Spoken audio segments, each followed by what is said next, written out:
मनुष्य का जीवन के क्या महत्व हैं? अगर हम संसार में आए हैं तो मनुष्य क्या सिर्फ ये मोह, लोभ, लालच इन्हीं चीज़ों में फंसा रहता है, दुख सुख इन्हीं में फंसा रहता है? अपने चरित्र को, अपने व्यवहार को, अपने संस्कार को श्रेष्ठ बनाकर ऊर्ध्व गति की तरफ चलते हैं। लोगों का ये मानना है कि ना तो पुनर्जन्म है, ना आत्मा है, ना कर्म है, ना कोई इस तरीके की चीज़ें होती हैं, जो है बस इसी जीवन में भोगना है। मृत्यु होने के बाद जीवन कुछ नहीं है, सिर्फ एक शरीर है जो नष्ट होना है। दोबारा कोई जन्म नहीं होता, कोई आत्मा नहीं होती, कोई पुनर्जन्म नहीं होता। कि अब आप ये बताइए कि जब भारत आज़ाद हुआ था तो शायद भारत की आबादी इतनी नहीं थी जितनी आज 144 करोड़ हो गई है। तो इतनी आत्माएं कहाँ से आ रही हैं और ये आत्माएं जहाँ का आ रही हैं? तो इसका रचयिता कौन है? इसलिए बहुत से लोगों से हमने ये भी कहते सुना है कि भाई मुसलमानों में 72 हूर का जो मौलवी और मुल्ला ये फैलाते हैं ये झूठ है, और जो ब्राह्मणों ने जो रचना की है ये खुद की धर्म की रचना ब्राह्मणों ने की है, और कर्म सुख दुख ये सब ब्राह्मणों के द्वारा रचा हुआ खेल है। सृष्टि में कोई दुख, कोई सुख, कोई इस तरीके की चीज़ें नहीं होती। आप ऐसा मानते हैं? तब लक्ष्मण जी जब सामने आ गए तब रावण ने, वाल्मीकि रामायण का प्रसंग है, तुलसीदास जी के रामायण में नहीं है, वाल्मीकि रामायण में है जी। तब रावण ने जीभ निकाली और गुप्तांग से धोती हटा दी। लक्ष्मण नाराज हुए, आकर बोले भैया देखो मरते मरते भी नहीं मान रहा है, हमें चिढ़ा रहा है। बीजीटी न्यूज़ के सभी दर्शकों को मेरा प्यार भरा नमस्कार। दोस्तों, आज पॉडकास्ट के तौर पर नवरात्र में हम एक नई शुरुआत करने जा रहे हैं। मैं अपने चैनल पर आज पहला पॉडकास्ट कर रहा हूं। मैं सनातन धर्म को मानने वाला व्यक्ति हूं, इसलिए ये मेरा धर्म बनता है कि मैं अपना पहला पॉडकास्ट अपने गुरु और ईश्वर के चरणों में समर्पित करूं। इसलिए आज हमारे साथ एक ऐसे विद्वान, प्रसिद्ध आचार्य शास्त्री जी मौजूद हैं जो किसी परिचय के मोहताज नहीं हैं। उनसे आज हम जानेंगे कि जीवन क्या है, संसार क्या है और ईश्वर क्या वास्तविकता में मनुष्य के जीवन को राह दिखाने वाला है। आज इन्हीं कुछ सवालों पर बात करते हैं। शिव कुमार शास्त्री जी हमारे साथ मौजूद हैं। शास्त्री जी, आपका बहुत बहुत स्वागत हमारे चैनल पर। धन्यवाद। शास्त्री जी, सबसे पहले तो मैं यही जानना चाहूँगा कि संसार क्या है? बहुत से लोगों को नहीं मालूम कि संसार क्या है, जीवन क्या है, क्या कहेंगे आप इस पर? सबसे पहले तो आपको बहुत शुभकामनाएं। आप जो नया ये कार्य प्रारंभ कर रहे हैं, मेरी तरफ से हार्दिक शुभकामनाएं और शुभाशीष। आपने प्रश्न किया संसार क्या है, धर्म क्या है, मर्म क्या है, इस पूरे ब्रह्मांड को आपने जानने का प्रयास किया एक वाक्य में। इसके बारे में कहा गया है वेदों में, ब्रह्मम नैति इति ब्राह्मणः। जो ब्रह्म को जानता हो उसे विद्वान कहते हैं, उसे ब्राह्मण कहते हैं, उसे द्विज कहते हैं। वो किसी भी जाति, किसी भी धर्म, किसी भी कुल से हो सकता है। ये अनिवार्य नहीं कि उसके जानने के लिए ब्राह्मण के घर में ही जन्म लेना अनिवार्य हो। अगर आदमी सुसंस्कारित है, सच्चरित्रवान है, तो वह किसी भी परिवार में जन्म लेकर के पंडित कहलाने का अधिकारी है, क्योंकि पंडित का अर्थ है स्पेशलिस्ट, विद्वान, किसी विषय का ज्ञाता। अब जो प्रश्न आपने किया बहुत अच्छा महत्वपूर्ण प्रश्न है। जैसे आज शारदीय नवरात्रे हैं, शारदीय नवरात्रों का आज प्रथम दिन है। आदिशक्ति जगतजननी भगवती जगदम्बा का आज पहला नवरात्रा है, शैलपुत्री का। कहते हैं बिना एनर्जी के, बिना शक्ति के ब्रह्मांड का आविर्भाव, प्राकट्य संभव नहीं है। ब्रह्मांड कहते हैं सृष्टि को, और शक्ति कहते हैं एनर्जी को, गॉडेज को, देवी को, जगदम्बा को, जिसके बिना ब्रह्मांड का रचयिता पालनकर्ता शिव भी अधूरा है। शिव को भी अपनी शक्ति की आवश्यकता पड़ती है। आज उसी शक्ति का शारदीय नवरात्रों का पहला दिन है, और इस पूरे संसार को निर्मित करने के लिए, सृजन करने के लिए, बनाने के लिए, निर्माण करने के लिए परमपिता परमात्मा सर्वप्रथम जब सृष्टि का आदिकाल होता है तो वहाँ से एक युग्म का, एक जोड़े का आविष्कार करते हैं। उस जोड़े का नाम होता है श्रद्धा और मनु जी। श्रद्धा और मनु की हम सब संतान हैं। हालांकि लोग तरह तरह की विभ्रांतियाँ करते हैं और मनु को किसी खास, मनु शब्द को किसी खास विषय से जोड़ा जाता है, लेकिन सृष्टि का जो आदिकाल है, जहाँ से प्राकट्य हुआ इस ब्रह्मांड का, जहाँ से शुरुआत हुई है, उस जोड़े का नाम है श्रद्धा और मनु। जी। उसी श्रद्धा और मनु का निर्माण ब्रह्मा जी सर्वप्रथम करते हैं और श्रद्धा और मनु से ही पूरा ब्रह्मांड धीरे धीरे विकसित होता जाता है। इसका अर्थ और भाव ये भी है कि कहीं ना कहीं अगर हम पीछे हटकर बहुत दूर जाकर देखें तो हम सब एक ही परिवार की संतान हैं। आचार्य जी, हम लोग सुनते हैं कि मनुष्य का जीवन के क्या महत्व हैं। अगर हम संसार में आए हैं तो मनुष्य क्या सिर्फ ये मोह, लोभ, लालच इन्हीं चीज़ों में फंसा रहता है, दुख सुख इन्हीं में फंसा रहता है? असली जीवन में आने का, पृथ्वी पर आने का मनुष्य का क्या कारण है? जैसा कि आपने प्रश्न किया, मनुष्य संस्कृत का शब्द है और इसी का पर्यायवाची शब्द है मनुज। मनु प्लस जय, मनु से जिसका जन्म होता है उसे मनुज कहते हैं। जैसे पंकज यानी कीचड़ से जिसका जन्म होता है उसे कमल कहते हैं। आत्मज, आत्मा से जिसका जन्म होता है उसे पुत्र कहते हैं। उसी प्रकार से मनुज जो शब्द है, मनुष्य, वो परमपिता परमात्मा ब्रह्मा की सर्वप्रथम सृजन शैली का एक अंश है। जी। सबसे पहले निर्माण होता है और बिना पुरुष के सृष्टि का विकास संभव नहीं और बिना नारी के सृष्टि का विकास संभव नहीं। इसी चीज़ का, इसी युग्म का, इसी जोड़े का निर्माण ब्रह्मा ने सृष्टि के आदिकाल से किया। लेकिन क्या मनुष्य इसी आपका प्रश्न था कि मायावी संसार में जी क्या फंसा रहता है? उसका जन्म क्यों हुआ है पृथ्वी पर? क्या मोक्ष पाने के लिए हुआ है या किसी कर्म के लिए हुआ है विशेष? हाँ, इसमें ये सारी बातें धर्म से जुड़ती हैं और लोगों का एक ये ऐसी भ्रांति है कि धर्म शायद उसका नाम है तिलक लगाना, घंटी बजाना, शंख बजाना, कथा करना, पूजन करना। शायद लोग इसको धर्म मानते हैं, परंतु धर्म की परिभाषा ये है धार्यते इति धर्मः।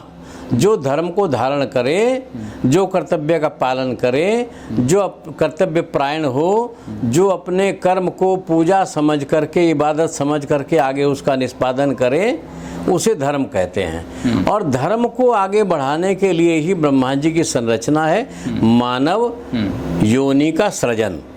आपने देखा होगा गौ माता है, गौ सर्वश्रेष्ठ योनि है, फिर भी गौ माता को मंदिर में लाएंगे, पूजा में लाएंगे, हवन में लाएंगे तो वह पशु योनि होने के कारण कुछ ना कुछ उत्पात भी कर सकती है, डर सकती है, भाग सकती है, दौड़ सकती है, हाथ पैर सींग चला सकती है। लेकिन मानव की जो योनि है वो इसलिए सृजन की है ब्रह्मा जी ने कि मानव के अंदर एक ज्ञान के अंदर भी ज्ञान है, उसे विवेक कहते हैं। और उस विवेक का जब हमें एहसास हो जाता है, पता चल जाता है, तो हम अच्छे और बुरे कर्म का विश्लेषण कर सकते हैं। और हम सबको ये एहसास होता है कि हम जो कर्म कर रहे हैं ये अच्छा कर्म है या ये कुकर्म है। उसे कहते हैं मायावी संसार। अगर हम उस मायावी संसार के प्रभाव में आकर के कुमार्ग पर जा रहे हैं तो हम अधोगति को जाएंगे। हमारे जीवन का उद्देश्य जो है वो गलत हो जाएगा और हम कहीं ना कहीं अधोगति को, यानी हम अपने जीवन का स्तर गिरा देंगे। और अगर हम अपने कर्मों के आधार पर, अपने संस्कार के आधार पर, अपने चरित्र को, अपने व्यवहार को, अपने संस्कार को श्रेष्ठ बनाकर ऊर्ध्व गति की तरफ चलते हैं, यानी परोपकार की तरफ चलते हैं, ज्ञान की तरफ चलते हैं, विवेक की तरफ चलते हैं, तो हम अपना कल्याण भी करते हैं और सृष्टि का कल्याण भी करते हैं। और यही कहा गया है रामायण जी में कि पर हित सरिस धर्म नहीं भाई और पर पीड़ा सम नहीं अदमाई। दूसरों का कल्याण करना मानव का स्वभाव है, दूसरों का कल्याण करना मनुष्य की आदत है और इसी का नाम मानवीय गुण है। जैसे मान लीजिए कोई शेर भी कहीं पिंजरे में फंसा है तो दूसरा शेर आकर के उसे पिंजरे को काट नहीं सकता, भले ही वो चिल्लाता रहे, रोता रहे। लेकिन मानव में ये गुण है कि वो दूसरे व्यक्ति को पीड़ित देख करके उसकी पीड़ा का हरण कर सकता है, अगर उसके संस्कार अच्छे हैं, उसका चरित्र अच्छा है, उसका व्यवहार अच्छा है, उसकी सोच अच्छी है। और जिसकी सोच अच्छी होती है वही मानव कहलाने के योग्य होता है। आपने सुना मानव, मनुष्य और इंसान, बात एक ही है, लेकिन मनुष्य होकर भी इंसान कुछ ही लोग बन पाते हैं। शास्त्री जी, आपने कर्मों की बात की, आपने योनियों की बात की। बहुत से लोग ये मान मानना है कि ना तो पुनर्जन्म है, ना आत्मा है, ना कर्म है, ना कोई इस तरीके की चीज़ें होती हैं जो है बस इसी जीवन में भोगना है। मृत्यु होने के बाद जीवन कुछ नहीं है, सिर्फ एक शरीर है जो नष्ट होना है। दोबारा कोई जन्म नहीं होता, कोई आत्मा नहीं होती, कोई पुनर्जन्म नहीं होता। नहीं, देखिए, सर्वप्रथम आपने स्वयं ही कहा कि मैं सनातन पद्धति को मानने वाला व्यक्ति हूँ।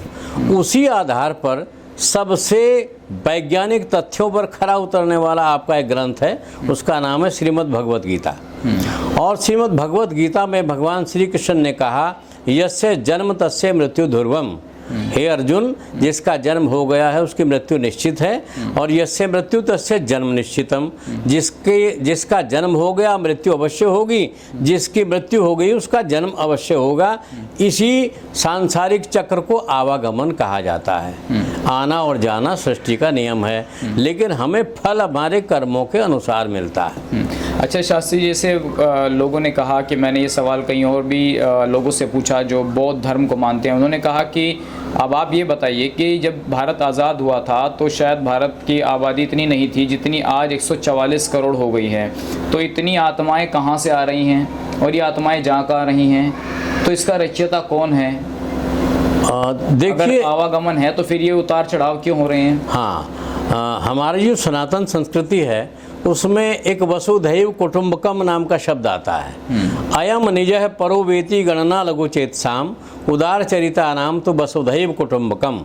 यह मेरा है या ये पराया है, ऐसा हमारे सनातन संस्कृति में नहीं है। हम पूरे ब्रह्मांड को अपना परिवार मानकर चलते हैं, और पूरे ब्रह्मांड में सिख भी हैं, ईसाई भी हैं, मुस्लिम भी हैं। यानी सबसे पहले जो सनातन शब्द का प्रयोग आप और हम करते हैं, सनातन का अर्थ है ईश्वरीय परंपरा का सबसे पहला धार्मिक और आध्यात्मिक अर्थ का रास्ता, जहाँ से इस सृष्टि का प्रारंभ हुआ है, जहाँ से सृष्टि का प्राकट्य हुआ है। वहाँ पर रामायण जी में लिखा कि जाति पाति पूछे को नाही, हरि को भजे सो हरि का होई। यानी जो ईश्वर को मानता है वो ईश्वरीय गुणों के आधार पर सब सनातनी हो जाता है, और सब सनातनी ही है। ये जो धीरे धीरे बंटवारा हुआ, जैसे आपने देखा लगभग 500-600 वर्ष हमारा एक पंथ नया हुआ, उसका नाम है खालसा पंथ, जिसे लोग सिख धर्म कहते हैं। लेकिन गुरु नानक देव जी का जन्म एक ब्राह्मण के घर में हुआ है। उनके पिताजी का नाम श्रीमान पंडित कालूराम जी। अब ये जो परंपरा रही है, तो गुरु गोविंद सिंह जी ने जो पहचान बनाई वो केवल इसलिए बनाई कि धर्म को धारण करने के लिए और संस्कृति को बचाए रखने के लिए एक ऐसी पहचान बना दो जिससे दूर से आता हुआ सिपाही अलग से दिखाई दे। वास्तव में हम सब एक ही हैं, और उसी के आधार पर इस सृष्टि का जो आपका प्रश्न हुआ, आपकी शंका हुई और आपकी जिज्ञासा हुई कि भाई आज हम 140 करोड़ हैं, हम 140 करोड़ या हम 100 करोड़ या 20 करोड़ पहले भी थे, आज भी हैं। हमारा जो बढ़ना और घटना होता है वो सभी सनातन परंपरा के अनुसार हमारे कर्मों के आधार पर होता है। आपने सुना होगा भाई मोक्ष हो गया उस व्यक्ति का, या प्रत्येक हिंदू धर्म में प्रत्येक व्यक्ति के मरणोपरांत लिख दिया जाता है स्वर्गीय। अब वो स्वर्गीय हमारी सनातन परंपरा है, जबकि स्वर्ग मिलेगा हमें कर्मों के अनुसार। हमारे कर्मों के अनुसार हमें स्वर्ग और नरक की प्राप्ति होती है।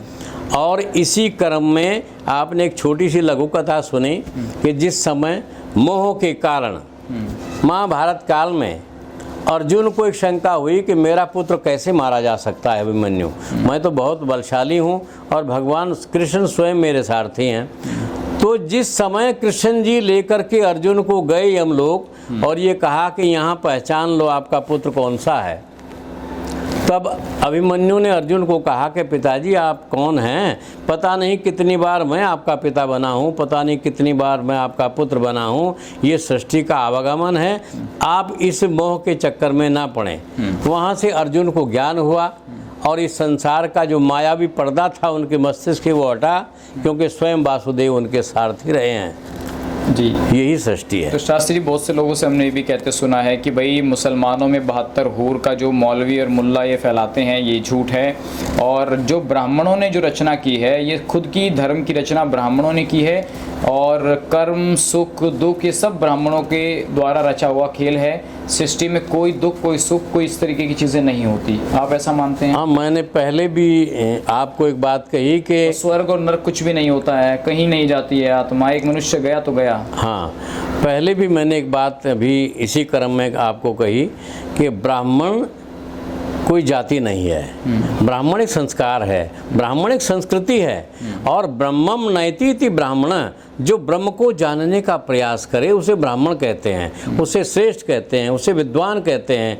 हमारे यहाँ जितनी पूजा भगवान वाल्मीकि की होती है, उतना ही सम्मान गुरु रविदास जी का होता है, उतना ही भगवान विश्वकर्मा का होता है। हम तो बल्कि अगर मस्जिद के सामने से भी निकलते हैं, गुरुद्वारे के सामने से निकलते हैं, तो ये वो संस्कृति है, स्वयं ही हमारा सिर झुक जाता है कि ये कोई धर्म स्थान है। हमारे यहाँ भेदभाव का कोई विषय है ही नहीं। 84 योनियों का जो जिक्र होता है शास्त्री जी, क्या वाकई में 84 योनियाँ होती हैं, या जो किसी व्यक्ति की मृत्यु हुई, क्या वो दोबारा उसी संसार उसी परिवार में जन्म लेगा, या उसका जन्म दूसरी योनि में होगा, ये कैसे तय होता है? हाँ, ये विषय पुनर्जन्म का हमारे कर्मों के आधार पर है। हमारे आप लोगों ने अगर सुना हो तो अंतमति सो गति एक शब्द है वेदों में, अंतमति सो गति। जैसी अंत समय में मति होगी, विचार होगा, उसी प्रकार का पुनर्जन्म होगा। जैसे हिंदू संस्कृति में, सनातन संस्कृति में आप सब जानते हैं, जिस समय आता है नारायण के श्री चरणों में जाने का, तो तुलसी का पत्ता और गंगाजल मुख में डाला जाता है, ताकि इस समय जाते हुए इस विषय, इस आत्मा के जो विचार हैं वो केवल प्रभु से जुड़ें जी। अगर मोहवश वो वहीं भटक रहा है तो उसका पुनरागमन उसके कर्मों के आधार पर होगा।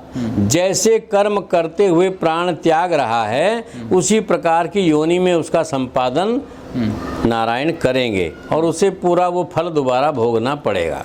बहुत से पॉडकास्ट हम देखते हैं शास्त्री जी, उसमें ये कहा गया है कि आत्मा एकदम से जन्म नहीं लेती, वो कुछ टाइम के बाद भी हो सकता है। जैसे मैंने एक पॉडकास्ट सुना कि भाई आज मेरी मृत्यु हुई तो अब मेरी मृत्यु 2047 में होगी और मेरा जन्म होगा 2085 में। कैसा संभव है? हाँ, उसमें सनातन संस्कृति में जिस समय कोई शरीर पूरा होता है तो 10 दिन तक धर्म के आधार पर, धर्म वो जो आध्यात्मिक है, धर्म ये नहीं कि हम जो वर्तमान में कर रहे हैं ये धर्म नहीं, धर्म का अर्थ है कर्तव्य परायणता। लेकिन जो आध्यात्मिक बिंदु जो आपने उठा रखा है, उसी को मद्देनजर करते हुए जो हमारा विचार बना मरते समय, जाते समय, उसी के अनुसार 10 दिन तक हम एक पिंडदान कराते हैं सनातन संस्कृति के अनुसार। प्रतिदिन जो है जौ का आटा और तिल वगैरह से उस आत्मा के निमित्त हम एक पिंड दान करते हैं जी। और ये मान्यता है गरुड़ पुराण जी की और विष्णु सहस्त्रनाम नामक ग्रंथ की आपके कि उन पिंडों से 10 दिन तक सूक्ष्म शरीर की पुनरावृत्ति होती है, सूक्ष्म शरीर बनता है। 10 दिन के बाद प्रेत शब्द हट जाता है और पूर्वज शब्द पितृ शब्द जुड़ जाता है। तो फिर 10 दिन के बाद जो शांति पाठ होते हैं उनमें पितृ शब्द का उच्चारण हो जाता है संकल्प में, और प्रेत शब्द को वहाँ से 10 दिन के बाद हटा दिया जाता है। इसी प्रकार से निष्पादन हमारे कर्मों का ही होता है। जो बोएंगे वो काटेंगे, ब्राह्मण हो, क्षत्रिय हो, वैश्य, शूद्र, कोई भी हो, परमपिता परमात्मा के यहाँ जातियों का अवलोकन नहीं, हमारे कर्मों का अवलोकन है। जैसा हम बोएंगे वैसा अवश्य काटेंगे जरूर। शास्त्री जी, क्या वाकई में आत्मा जब शरीर जो है वो पूरा होता है तो क्या ये पुनर्जन्म जब होता है तो क्यों पिछली बातें याद नहीं रहती? ऐसा नारायण ने, ईश्वर ने ऐसी क्या रचना की है कि उसको पिछला जन्म याद नहीं रहता? या फिर आपके नॉलेज में कुछ ऐसा है या किसी से मुलाकात हुई जिसको अपना पुराना जन्म याद हो? कबीरदास जी बहुत आध्यात्मिक और बहुत साहित्यिक और बहुत ही ज्ञान का विश्लेषक हुए हैं। और कबीरदास जी का एक शब्द आपने सुना होगा, माया महा ठगिनी हम जानी। उन्होंने हिंदी साहित्य में रचना की, माया महा ठगिनी हम जानी। ये जो माया है, जो ज्ञान पर अज्ञान का पर्दा डालती है, जो हमको मोह, संसार के प्रति मोह पैदा करती है, यही नारायण की वो माया है, वो लीला है जिससे हमें पुनर्जन्म का ज्ञान नहीं होता। लेकिन जो आध्यात्मिक व्यक्ति होता है, जिसका चिंतन प्रभु में लगा रहता है, जो कुमार्गी नहीं होता, जो कुगामी नहीं होता, कुगामी कहते हैं दूसरी स्त्री में लिप्त रहने वाला, कुगामी नहीं होता, कुभोजी नहीं होता, जिसका चरित्र श्रेष्ठ होता है, उसको पुनर्जन्म की बातें याद रह जाती हैं, उस पर ईश्वरीय कृपा होती है। बहुत से हम देख रहे हैं, जैसे अयोध्या वाले महाराज जी हैं, वृंदावन वाले महाराज जी हैं, या फिर और बहुत से धर्मगुरु हैं जो आजकल अलग अलग तरीके से धर्म की व्याख्या कर रहे हैं। क्या आप मानते हैं कि आजकल जो मथुरा वृंदावन में लोग जा रहे हैं महाराज जी के पास, आप मानते हैं कि जो बता रहे हैं वो सही मार्ग है धर्म का? हाँ, इसमें दो लाइनें हैं। एक का नाम है ज्ञानाश्रयी, एक का नाम है प्रेमाश्रयी शाखा।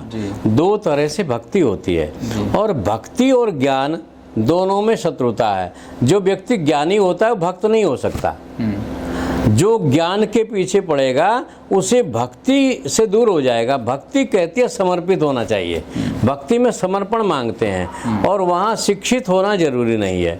अभी जैसे स्वामी प्रेमानंद जी के विषय में शायद आपका आप उन्हीं को, उसी दिव्य आत्मा को इंगित कर रहे हैं। उनके बारे में कहा गया कि साहब वो संस्कृत नहीं जानते या कुछ और अन्य बातें हैं। भक्त के लिए, समर्पित भक्त के लिए संस्कृत या अंग्रेजी जानना जरूरी नहीं होता, उसके लिए भाव की बात है। और प्रभु ने कहा भी है कि भाव का भूखा हूँ मैं, भाव ही बस सार है, और भाव से मुझको भजे जो उसका बेड़ा पार है।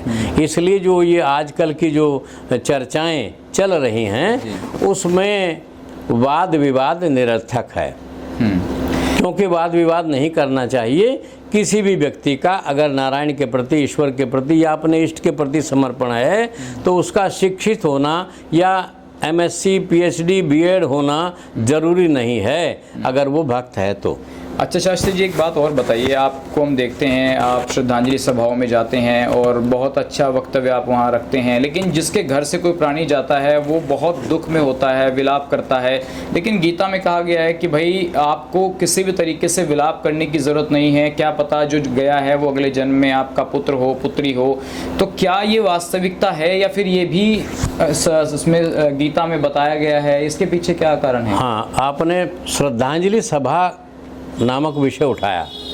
इसमें और ख़ास तौर से मुझसे वो जोड़ा कि हम जाते हैं। समाज में मेरा अपना एक भाव ये है कि किसी भी जाति, किसी भी धर्म का व्यक्ति हो, अगर मुझे ये पता चलता है कि उसके यहाँ ये घटना घटी है तो मैं जाने का प्रयास करता हूँ अवश्य। नंबर 2, जो ये भाव आपका था कि किसी के घर का चला गया तो वहाँ पीड़ा होती है और आप वहाँ जैसे उपदेश देते हैं, वो विषय अलग है।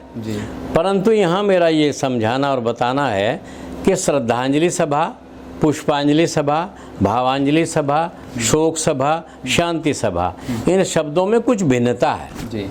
जैसे अगर कोई व्यक्ति 80, 90, 95, 100 वर्ष का होकर के जाता है तो उसे आप शांति सभा शब्द दे सकते हैं। अगर कोई ऐसी घटना घट गई है जिसकी परिवार से शोक की लहर जा ही नहीं रही है तो उसे हम शोक सभा कह सकते हैं। उसी के अनुसार उस परिवार को, उस समाज को हम अपने वक्तव्य से ये समझाने का प्रयास करते हैं कि जो शरीर चला गया वो लौट कर नहीं आएगा।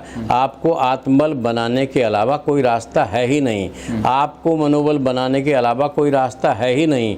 जो परिवार के सदस्य बच गए हैं उनका देखभाल करना आपका नैतिक दायित्व है, और जो गया है वो कभी आएगा नहीं, लेकिन वो पीड़ा हमेशा रहेगी। यही संबोधन करने का प्रयास मैं स्वयं करता हूँ। जो गया है वो नहीं आएगा, लेकिन गीता में हमने देखा है कि ये कहा गया है कि भाई अगले जन्म में क्या आत्मा अपने ही परिवार में जन्म ले सकती है? हाँ, ये अनिवार्य नहीं है, अपने परिवार में ही जन्म ले, ये अनिवार्य नहीं है।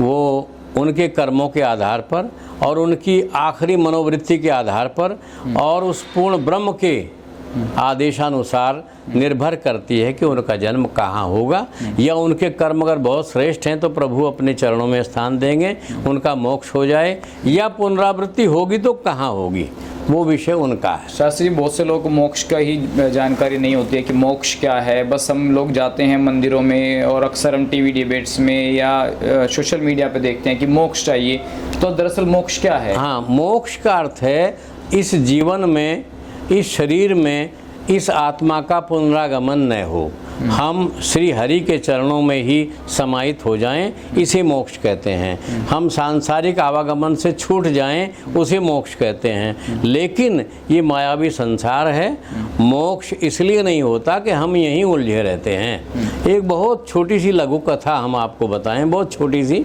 किसी का शरीर पूरा हो गया तो वह ऊपर नारायण श्री हरि के चरणों में गए। नारायण ने कहा कि आपका कार्य हो गया वहाँ मृत्युलोक में?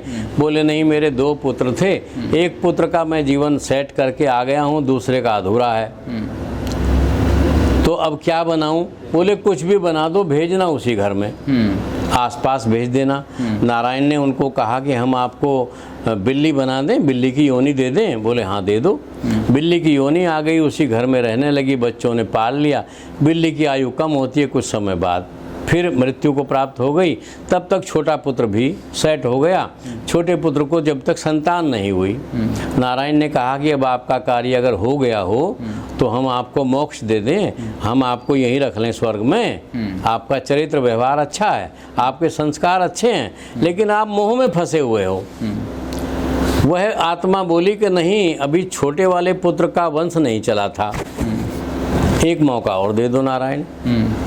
ज्ञान की बात भी है संपादक महोदय, और वैराग्य की भी है, और हंसी की भी है ये कहानी। और ज्ञान की इसलिए है कि आदमी स्वयं ही चाहता है कि मेरा पुनरागमन होता रहे, पुनरागमन होता रहे, मैं इस माया के चक्कर में ही पड़ा रहूं। अगर मान लीजिए वर्तमान में कहीं नाली में सोना पड़ा मिल जाए तो माया कहेगी नहीं, उठाकर निकाल के धो लो, यही माया है। वह व्यक्ति फिर वहीं आ गया, उसे श्वान की योनि मिल गई, कुत्ते की, वहीं रहने लगा। दूसरे पुत्र को पुत्र मिल गया, पूरा परिवार हो गया। फिर मृत्यु हो गई कुत्ते की। नारायण ने कहा अब अगर संतुष्ट हो गए हो तो आपको यहीं रख लें। बोले अब तो देखने का मौका, ही आनंद आया था कि ये लोग क्या कर रहे हैं, हमारी संपत्ति को खराब तो नहीं करेंगे, एक मौका और दे दो प्रभु अगर हो सके तो। अब क्या बनाएं? बोले अब कुछ ही बना दो। सांप की योनि दे दी, सांप वहीं घर के पीछे रहने लगा। कुछ समय बाद पूरा परिवार हरिद्वार नहाने के लिए गया। जिस समय 4 बजे के लगभग दोपहर बाद की कहानी है, श्रीमद् देवी भागवत का प्रमाण है ये। सारा परिवार आया तो चौक में बैठा हुआ नाग महाराज को देखा तो बड़ा पुत्र चिल्लाया सांप सांप सांप सांप, और बड़े जोरों से उठा करके डंडा मारा और सांप महाराज को बीच से अधमरा करके मृत्यु को पहुंचा दिया। फिर पहुंची वह आत्मा नारायण के पास। बोले प्रभु बस अब यहीं रख लो। बोले नहीं, कोई और इच्छा हो तो दोबारा भेजूं? बोले नहीं, बस मेरी इच्छा पूरी हो गई। बोले इच्छा पूरी नहीं हुई, इस मोह माया के चक्कर में आप अपनी दुर्दशा कराने गए थे। तो जो ज्ञानी होते हैं वो समझते हैं, इसीलिए 4 वर्ण होते थे आपके। ये ब्रह्मचर्य है, ये गृहस्थ है, ये वानप्रस्थ है, ये सन्यास है। जब सन्यास आता था तो पुत्र को अपना दायित्व सौंप करके इस मोह माया से दूर भजन करने के लिए एकांत में चले जाते थे, ताकि हमारा पुनर्जन्म ना हो, या हो तो किसी अच्छे कुल में हो, अच्छी जगह हो, अच्छे वंश में हो, और हम धर्म के मार्ग पर चल सकें। मेरा अंतिम सवाल आपसे ये है शास्त्री जी, थोड़ा राजनीतिक सवाल है। बड़े बड़े राजनेता आपके चरण स्पर्श करते हैं, आपसे ज्ञान लेते हैं, आपसे शिक्षा लेते हैं, तो क्या कभी इन राजनेताओं को भी शिक्षा दी है कि भाई आप भी धर्म मोह लालच के चक्कर में ना पड़ें और एक दूसरे का सहयोग करें, इस देश को आगे बढ़ाएं, धर्म की स्थापना करें, राम का नाम लें? हाँ, सबसे पहले तो बहुत अच्छी बात आपने पूछी, इन राजनेताओं को शिक्षा दी है क्या? मेरा लगभग 99% मेरा ये बिल्कुल व्यक्तिगत विचार है कि जो व्यक्ति मुझसे जुड़ता है, वो नेता हो, अधिकारी हो, मैं उसे पूरा पहले तोलता हूँ कि इसका व्यवहार कैसा है, इसका चरित्र कैसा है, इसके संस्कार कैसे हैं। क्योंकि सनातन धर्म में ये लिखा हुआ है, खराब जगह से आया हुआ अन्न आपकी तपस्या को भी खराब कर देगा। इसलिए पहले तो मेरा यही प्रयास है। और जो राजनेता मुझसे जुड़े हुए हैं, लगभग सभी के साथ मेरा बहुत पारिवारिक संबंध है, उनके संस्कारों का मुझे पूरा ज्ञान है। और इतना मेरा वहाँ अधिकार है उन घरों में, उन परिवारों में, कि अगर वो मेरा शिष्य राजनेता भटकना भी चाहे तो मैं उसको भटकने नहीं दूंगा, ऐसा मेरा आत्मविश्वास है। अब रही बात उनका मोह माया से दूर होने की, अब ये 4,32,000 वर्ष का कलयुग है संपादक महोदय, 4,26,000 वर्ष अभी शेष हैं। कुल 5,115 या 10 वर्ष ही बीते हैं। और 5,000 वर्षों में यानी 5,000 वर्ष पहले द्वापर युग था, राजा परीक्षित कन्वर्ट हुए रात्रि में ही, द्वापर से कलयुग आया और कलयुग शुरू हो गया है 5,000 साल से, लगभग 5,000 वर्ष। 4,32,000 की वर्ष की आयु है कलयुग की। अभी कलयुग ने अपना इतना प्रभाव छोड़ दिया है कि राजनेता तो क्या, धर्म गुरु हो, संत हो, महात्मा हो, कोई भी कोई भी मानवीय शरीर में आई हुई आत्मा हो, वो माया से दूर हटने का प्रयास ही नहीं कर रही है। इतना कलयुग का प्रभाव बढ़ गया है। और अगर माया से दूर हटने का प्रयास करेंगे तो फिर तो विश्लेषण ही अलग होगा। जिस समय रावण की मृत्यु हुई, आपने कहा अंतिम प्रश्न है, तो ये मैं और ज्ञान से जोड़ करके, जिस समय रावण जाने लगे इसलिए कहूँगा, जाने लगा भी कह सकता था मैं, कि रावण एक बहुत उच्च कोटि के विद्वान थे। नारायण से उनका टकराव था, लेकिन रावण चरित्रहीन नहीं थे। अगर आप देखिए, इतना सक्षम राजा किसी नारी का हरण करे और बलात् उसे छेड़े ना, ये कैसे संभव है। रावण ने माँ सीता को अशोक वाटिका में रखा। बहुत ही अनुशासित राजा थे, विद्वान थे, लेकिन उनका जो विवाद था वो नारायण के साथ ये था कि अगर आप सक्षम हैं तो मैं भी आपका भक्त हूँ, मैं भी सक्षम हूँ, मारने के लिए आपको मेरे द्वार तक आना ही पड़ेगा। मेरी भक्ति जो है वो इतनी कच्ची नहीं है, क्योंकि वो भक्ति उनकी राजसी थी। उनकी भक्ति में राजसी तत्व था, और राजसी तत्व अहंकार को पैदा करता है। जिस समय उनकी मृत्यु हुई तो राम जी ने लक्ष्मण जी से कहा कि बहुत विद्वान आदमी हैं, जाओ, ये संसार छोड़ के जा रहे हैं, कोई शिक्षा ले लो, ज्ञान की बात ले लो। बड़े बुजुर्गों से कोई ना कोई अनुभव की बात मिल जाती है। तो लक्ष्मण गए और जाकर के रावण के सिर की तरफ खड़े हो गए और कहा कि भैया ने भेजा है, आप जा रहे हैं, कोई ज्ञान की बात बताते जाओ। तो रावण ने ऐसे पीछे देखा और देख करके बोले, अच्छा पीछे खड़े हो, पहले तो आपको अगर कुछ लेना है तो मेरे सामने आओ।